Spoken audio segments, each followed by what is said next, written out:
My grandfather, who shaped a lot, who was a very political person, a very deeply rooted Catholic, used to pull us all around the radio to listen to our president, FDR. So we black people, I don't know of a non-patriotic black person. I mean, the sense of patriotism that runs so deep that it's unreal. And that was point number one. Point number two, I have historically identified the church with politics. And I find it very, very interesting that there's such a fight to separate it. And I think in the white community throughout this country, there's a real separation.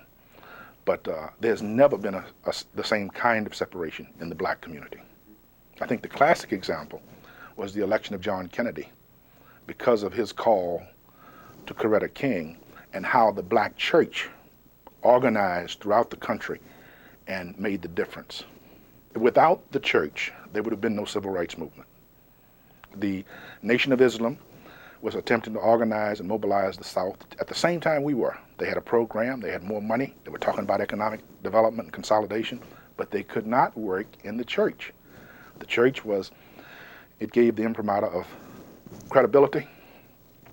It was black controlled, black financed, and once it said, okay, this is a program, I think there's an association with the oldest thing that runs throughout all societies, and that's the messianic expectation. Someone's going to come and change things. The National Council of Churches trained the volunteers in Oxford, Ohio, that came into the summer project. The National Council of Churches argued with the leadership conference here in Washington when we were challenging the congressman from Mississippi under Section 2 of the 14th Amendment. They supported us. They used their network throughout the country.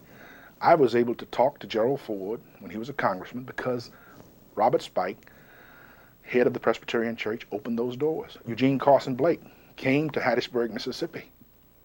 When I requested religious representatives from across the country to come to Hattiesburg for the first demonstration in which there were no arrests at a voter registration drive, every major religious denomination, Orthodox, unorthodox, Catholic, Presbyterian, Unitarian, were there.